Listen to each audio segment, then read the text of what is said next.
Hey guys, Coach Logan here again with this week's game of the week. This was taken from the ICN Championship and was played between, I believe it was Ben Brown from PS 139 playing white and August Godby from PS 230 playing black. Two strong players, and so let's just jump right in and take a look at this. This was in the K5 Championship section, which is probably the toughest section. So we got some good games in that, and this one I thought was an interesting one.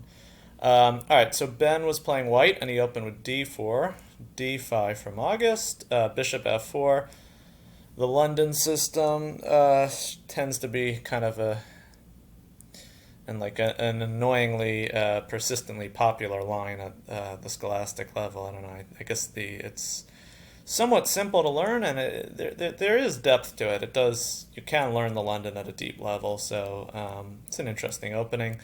Knight f6, knight f3. I do think though that the best move here is pawn to e3, specifically because it sort of makes it harder for black to play a quick c5 because white does have this option to take here.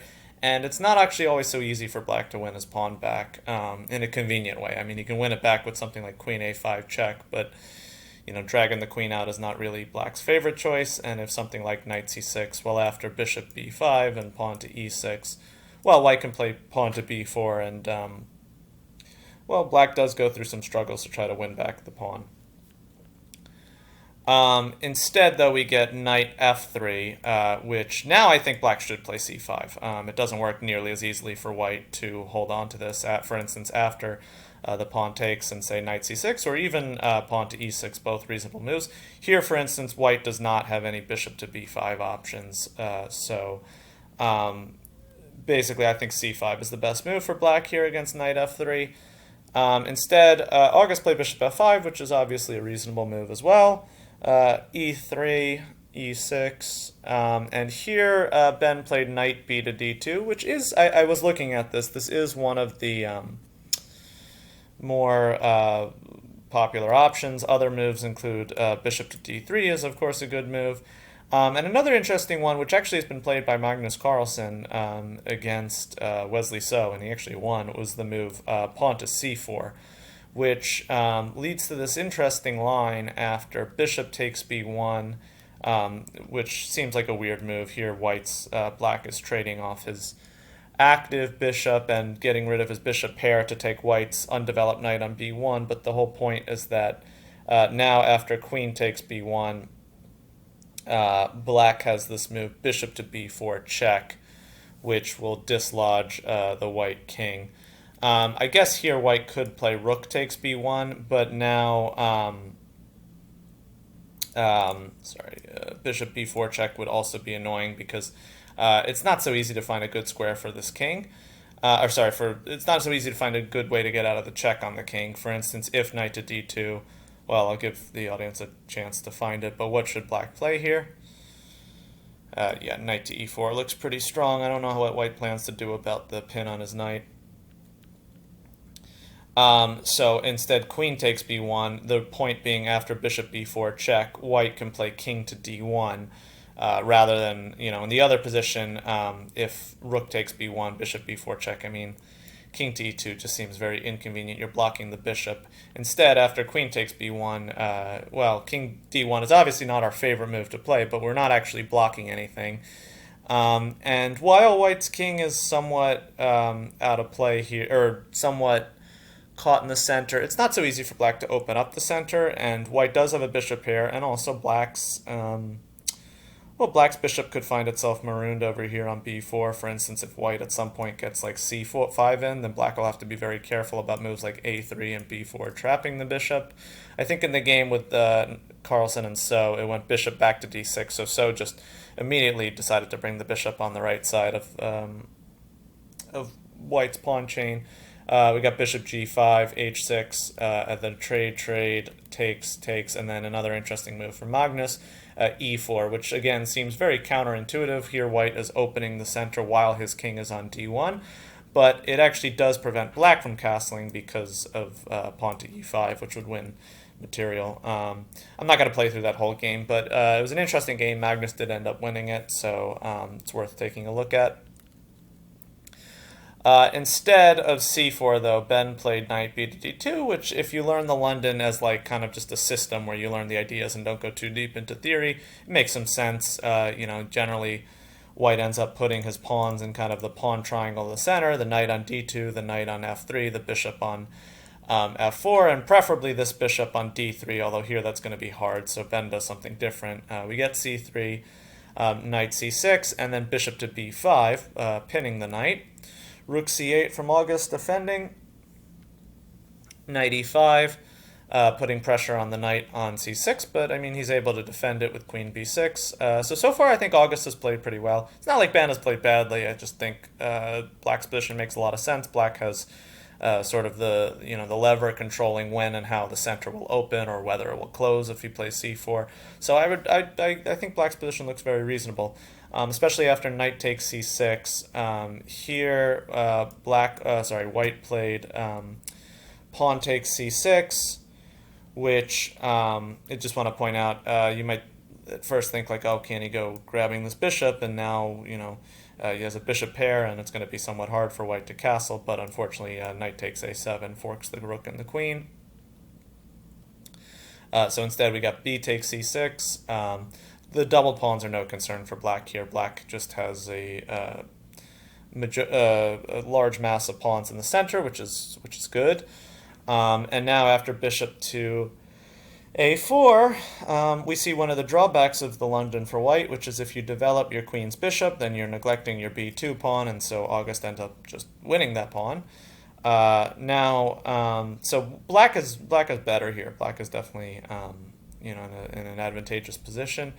But here, knight b3, and now I think August missed a chance to really just knock Ben out of the game. So see if you can figure out what Black should play here. All right, I think the best move is knight to e4, with the point being that you're attacking both f2 and threatening to play knight to c3, which would fork the queen and the bishop. Queen f2 would be checkmate, so it's really not very easy for White to deal with everything. For instance, if he castles, well, then knight takes c3 is just forking the queen and the bishop, and Black will go up an absolutely devastating amount of material. So instead, after knight b3, August played queen a3. It's probably not quite as good. We get knight to d2 because Ben needed to defend his bishop. Queen takes c3, though still Black is much better here. I don't think there's really any doubt about that. Castles. And here I don't love Black's next decision, though. Black is already up by a couple of pawns. The only bad thing about his position is he's not fully developed and castled yet. So he should want to, play moves to get out his bishop, stuff like eventually bishop e7 and castles. But I also think it's important to sort of evacuate the queen, because in order to win the pawns, Black had to send his queen, gobbling on b2 and on c3, which means that eventually a rook is going to come to one of those files and activate with tempo. So, I think a human move would be something like queen a5, just getting out of there and heading back to safety. For some reason, the computer really loves queen a3. But both of them are good moves in terms of just getting out of the way of any potential danger and then trying to follow up with development and castling. Instead, August played c takes d4, and I think Ben handled this part with the right attitude, which is now, rather than just trying to take back the pawn or anything sort of, like that, he's just going for activity. Rook to c1, attacks the queen, and X-ray attacks the c6 pawn. We get queen to b4, and now rook takes c6, which is an interesting try. I think maybe bishop takes c6 check might have been a little bit stronger, but rook takes c6 looks quite dangerous too. The rook is now threatening to take on c8, and also setting up this discover check on the king. So we get rook takes c6, bishop takes c6, and here Black's king is now finding itself caught in the center. Now Black still is up, several pawns, so it's not like he's suffering for no reason. He's got some material, but it's definitely giving Ben some compensation to see the Black king like that. Knight to f3, And here, after pawn takes e3, well, Ben tried to play very aggressively, and I'll give him credit for it. I don't think his next move works. He played knight to e5.